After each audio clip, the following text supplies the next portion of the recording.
So இப்போ வந்து நிறைய பேர் எஸ்ஐபி போடுறாங்க, லம்சம்ஸ் போடுறாங்க. அவங்க வந்து பர்சனலாக ஒரு ஃபினான்ஷியல் அட்வைசர் ஹையர் பண்ணி அவங்களோட வெல்த்தை மேனேஜ் பண்ண சொல்கிறாங்க. அப்படி இருந்தாலும் இன்வெஸ்டிங்கை ஒரு ஆர்ட்டாக பார்க்குறாங்க சார். இன்வெஸ்டிங்கை கற்றுக்கணும்னு நினைக்கிறாங்க. ஸோ அவங்களுக்கெல்லாம் ஸ்டார்ட் பட்டன் எங்கே இருக்குது? இன்றைக்கி அக்கௌண்ட் ஓப்பன் பண்ணது ரொம்ப ஈஸி. ஃபோன்லேயே பண்ண முடியுது. பணத்தை மார்க்கெட்டில் போடுறது ரொம்ப ஈஸி. ஃபோன்லேயே பண்ண முடியுது. யூபிஐலேருந்து இன்வெஸ்ட் பண்ணலாம். ஆனால் அது வந்து டிரான்சாக்ஷன் சைட் ஆஃப் இன்வெஸ்ட்மெண்ட்.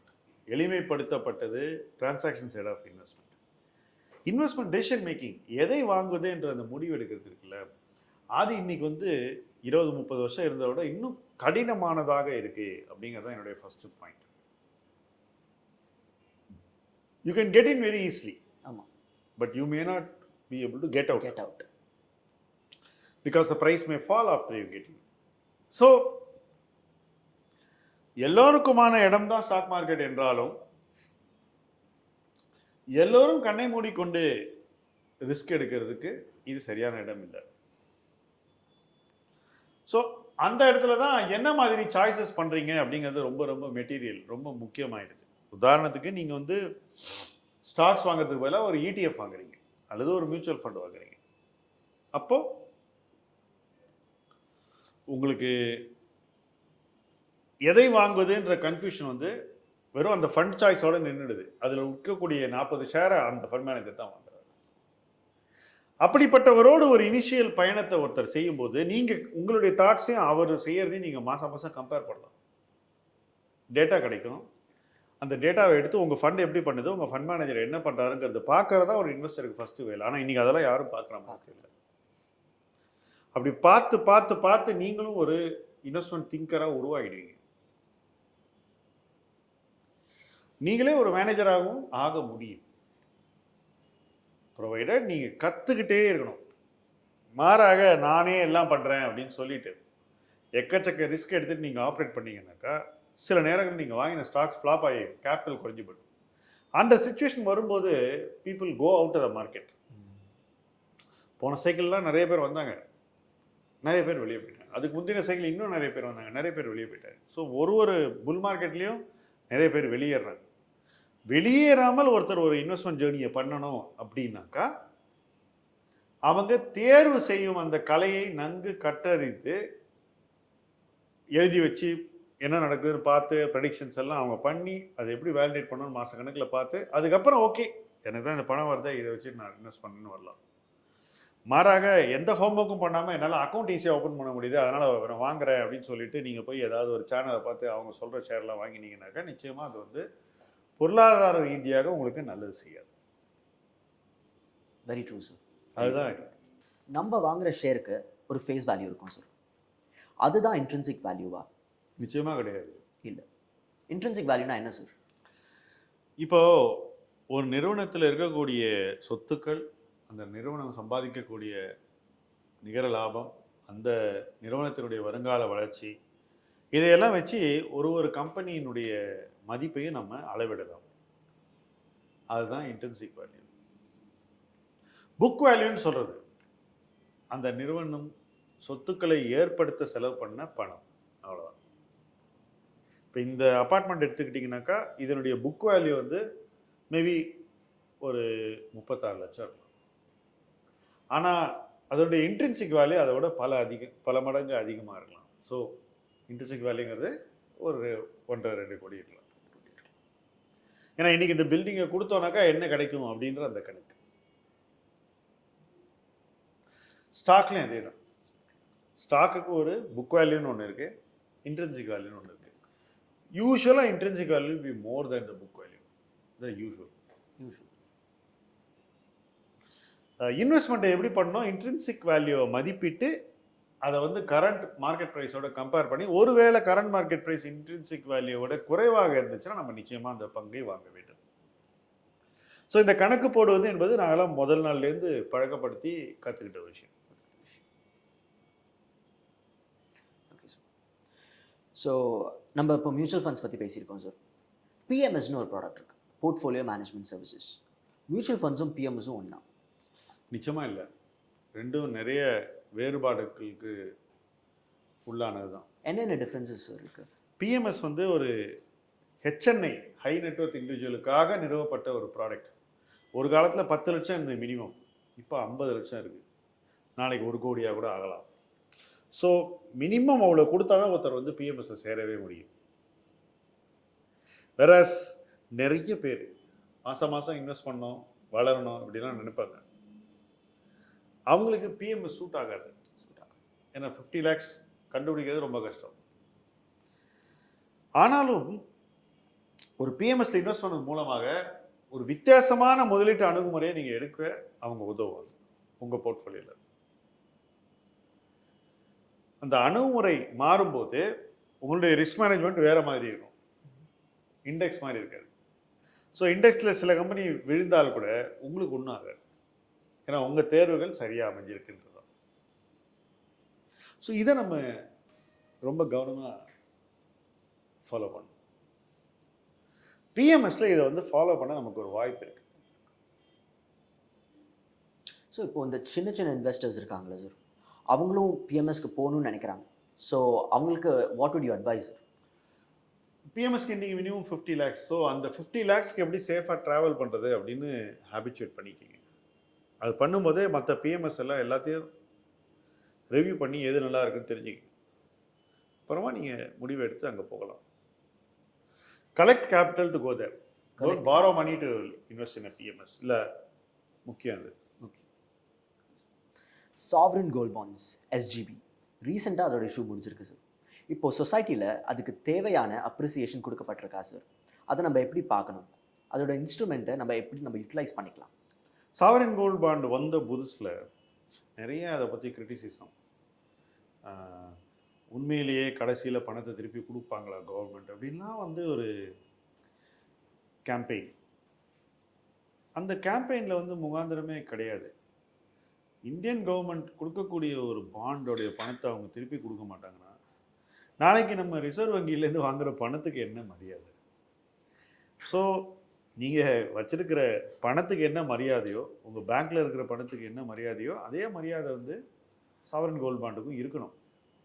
எதுக்கு சாவரன் கோல்ட் பாண்டை கொண்டு வந்தாங்க அப்படிங்கிற அந்த நோக்கத்துக்கு போவோம். அதை பற்றி கொஞ்சம் பேசுவோம். நிறைய கோல்டு இம்போர்ட் பண்ணுறதுனால நமக்கு ஃபாரின் எக்ஸ்சேஞ்ச் தேவைப்படுது. ஆனால் நம்ம மிடில் கிளாஸ்க்கு ஃபேமிலிஸ்க்கு கோல்டு வாங்காமல் இருக்க முடியாது. இந்த ஃபிசிக்கல் கோல்டு இம்போர்ட்டை தள்ளி போடுறதுக்கு என்ன மெக்கானிசம்? ஸோ அதுக்கு தான் சாவரன் கோல்ட் பாண்ட்னு கவர்மெண்ட் வந்து ஒரு இன்வெஸ்ட்மெண்ட் இன்ஸ்ட்ருமெண்ட்டை உருவாக்குறாங்க. இப்போ நீங்கள் கோல்டு போய் வாங்குறீங்கன்னு வச்சுக்கோங்களேன், வாங்கி ஒரு பாரை வச்சு உங்கள் வீட்டில் பூட்டி வைக்கிறீங்க. அதுலேருந்து உங்களுக்கு எந்த ரிட்டர்னுமே கிடைக்காது. அப்ரிசியேஷன் ஒன்று தான் ரிட்டர்ன். நாளைக்கு விலை ஏறிச்சுன்னா நீங்கள் விற்கும்போது அது கிடைக்கும். ஆனால் வருஷம் ஒன்றும் கிடைக்காது. கவர்மெண்ட் இந்த சாவரன் கோல்ட் பாண்ட் பாப்புலர் ஆகணும், அது எல்லாரும் வாங்கணும், வாங்க வேண்டிய கோல்டை வந்து அப்புறம் வாங்கிக்கணும். ஆனால் இப்போதைக்கு சாவரன் கோல்ட் பாண்ட் மூலமாக கோல்டில் இன்வெஸ்ட் பண்ணணும் அப்படின்ற அந்த நோக்கம் நிறைவேற ஒரு இன்ட்ரெஸ்டையும் கொடுத்தாங்க. இப்போ அது 2.5%. இந்த பாண்டினுடைய டியூரேஷனுக்கு இந்த வட்டியை நீங்கள் வாங்கினீங்கன்னாக்கா அதுவே வந்து உங்களுக்கு ஒரு கோல்டு ப்ரைஸுக்கு ஒரு காப்பீடு மாதிரி. It's a defence, it is a security against price fall. Suppose நீங்கள் இன்றைக்கி கோல்டு ப்ரைஸை ஒரு 5,000 வாங்குறீங்கன்னு வச்சுக்கோங்க, ஜஸ்ட் ஒரு கால்குலேஷனுக்கு சொல்கிறேன். இந்த இன்ட்ரெஸ்ட் இருக்கு இல்லையா, சாவரன் கோல்ட் பாண்டில் வரக்கூடிய இன்ட்ரெஸ்ட்டு, அதுவே உங்களுக்கு ஒரு நல்ல டிஃபென்ஸ் மெக்கானிசமாக ஆயிடுது. நாளைக்கு அந்த அளவுக்கு கோல்டு ப்ரைஸ் இறங்கினா கூட உங்களுக்கு லாஸ் கிடையாது. மாறாக கோல்டு ப்ரைஸ் ஏறுதுன்னு வச்சுக்கோங்க, அப்போ இந்த இன்ட்ரெஸ்ட்டும் கிடைக்குது, நாளைக்கு அந்த அப்ரிசியேஷனும் கிடைக்குது. உங்களுக்கு என்னைக்கு ஒரு ஃபங்க்ஷனுக்கோ ஒரு மேரேஜுக்கோ ஜுவல்லை வாங்கணுமோ 10 வருஷம் கழிச்சு வேணும்னு வச்சுக்கோங்களேன், அப்போ இந்த பாண்டு மெச்சூர் ஆகிற டைமில் பாண்டை விற்று பணத்தை வாங்கி நீங்கள் அன்றைக்கி ஜுவல்லை வாங்கிடலாம். ஒருவேளை விலை ஏறிடுச்சுன்னா உங்கள் கோல்டுடைய பர்ச்சேஸ் ப்ரைஸ் ஆக்சுவலாக குறைஞ்சிரும். இன்ஃபேக்ட் உங்கள் மேக்கிங் வேஸ்டேஜில் ஒரு பார்ட்டை இந்த இன்ட்ரெஸ்ட் வந்து உங்களுக்கு காம்பன்சேட் பண்ணிடும். கவர்மெண்ட்டுக்கு என்ன லாபம்னா உங்கள் ஃபாரின் எக்ஸ்சேஞ்ச் தேவையை நீங்கள் வந்து 8-9 வருஷம் தள்ளி போட்டுறீங்க, ப்ரெஷர் இருக்காது.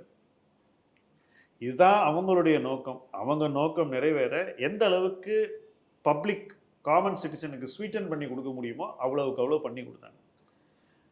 இதில் அவங்க வந்து ஒரு ஸ்மாலஸ்ட் பர்சனை வாங்கணுங்கிறதுனால வெறும் 5000லேருந்து ஆரம்பிக்கிறாங்க. ஸோ எல்லாருமே இதில் பார்ட்டிசிபேட் பண்ண முடியும். ரெகுலராக சீரீஸ் வருஷத்துக்கு 2, 3ன்னு பண்ணிக்கிட்டே இருக்காங்க. ஸோ அது வரும்போது நீங்கள் பார்ட்டிசிபேட் பண்ணலாம். பார்ட்டிசிபேட் பண்ணலன்னா கூட நீங்கள் அப்புறமா உங்களுக்கு பணம் வரும்போது போய் ஸ்டாக் எக்ஸ்சேஞ்சில் போய் என்எஸ்சியில் போய் அது வணிகமாகுது, அதை வாங்கலாம். ஆனால் அது ஒரிஜினலாக என்ன வேல்யூக்கு இஷ்யூ ஆச்சோ அந்த வேல்யூக்கு தான் இன்ட்ரெஸ்ட் வரும். நீங்கள் வாங்குற வேல்யூக்கு இன்ட்ரெஸ்ட் கிடைக்காது. ஸோ இப்படி ஒரு கோல்டு இன்வெஸ்டிங்க்கு ஒரு safe ecosystem with the safety net of interest government create பண்ணியிருக்காங்க. யாருக்காக? பப்ளிக்காக, மக்களுக்காக. கவர்மெண்ட்டுக்கு என்ன ஆதாயம்? ஃபாரெக்ஸ் தேவையை தள்ளி போட முடியும். இதுதான் இந்த இன்ஸ்ட்ருமெண்ட் வந்ததனுடைய வரலாறு. ஸோ இதை எவ்வளோக்கு எவ்வளோ அதிகமான பேர் யூஸ் பண்ணுறாங்களோ அவ்வளோக்கு எவ்வளோ கவர்மெண்ட்டுக்கு அந்த ஃபாரின் எக்ஸ்சேஞ்ச் தேவைப்படாது. என் பார்வையில் இதை யூஸ் பண்ணவங்க நிறைய பேர் ரொம்ப சூப்பராக பண்ணியிருக்காங்க. இன்ஃபேக்ட் அதிக அளவு குவான்டிட்டி எஸ்டிபியில் வாங்கி வச்சிருக்கிறவங்களாம் இருக்காங்க. இப்போ எனக்கே ஒரு இன்ட்ரெஸ்டிங்கான ஒரு ஆலோசனை தேவை ஒருத்தர் கொடுக்கறதுக்கு வந்தது. அவர்கிட்ட நிறைய இந்த கோல்டு பிஸ்கட் காயின்ஸ் இந்த மாதிரி ஏதோ ஃபாரினில் வேலை பண்ணும்போது இல்லை அவங்க கம்பெனி வந்து அப்பப்போ வேலை செய்யும்போது கொடுத்து சேர்த்து வச்சுருந்தார். இதை வச்சுட்டு நான் என்ன பண்ணுறது அப்படின்னு கேட்டேன். இந்த எஸ்டிபி மாதிரியே கோல்டு மானிட்டைசேஷன் ஸ்கீம்னு ஒன்று இருக்குது. இதை கொண்டு போய் அவர் ஸ்டேட் பேங்க்கில் கொண்டு போய் கொடுத்து அவங்க அதை உருக்கி எடுத்துக்கிட்டு எப்படி எஸ்டிபியில் பணம் கொடுத்தா அவங்களுக்கு பாண்டு கொடுக்குறாங்க, இங்கே கோல்டுக்கு பாண்டு கொடுத்துட்டாங்க. அவரும் அதே இன்ட்ரெஸ்ட் இப்போ சம்பாதிச்சுக்கிட்டு இருக்காரு. இப்போ இதை எங்கே வைக்கிறது, எப்படி பாதுகாக்கிறது, இந்த பிரச்சனைகள் எதுவுமே கிடையாது. ஸோ நிறைய ஃபேமிலிஸ்க்கு நிறைய ஜுவல்லரி வழி வழியாக வருது. அதை போடுறதுக்கெல்லாம் அந்த அடுத்த ஜென்ரேஷனுக்கு இன்ட்ரெஸ்ட் இல்லை. ஸோ அந்த மாதிரி இருக்கிற ஃபேமிலிஸில் கூட இத்தனை சவரன் இருக்குன்னாக்கா அவங்க வந்து எனக்கு இனிமேல் ஜுவல்ஸ் வேண்டாம், நான் ஃபேஷன் ஜுவல்லரியே போட்டுக்கிறேன், இதை கொண்டு போய் நான் மானிட்டைசேஷன் ஸ்கீமில் கொடுத்து சர்டிஃபிகேட் வாங்கி கோல்டு வச்சுருக்கேன், சேஃபாக இருக்குது, எனக்கு ரிட்டர்னும் கிடைக்குது, என்ன எனக்கு அந்த கோல்டை வித்துட்டோன்ற கில்ட்டி ஃபீலிங்கும் கிடையாது.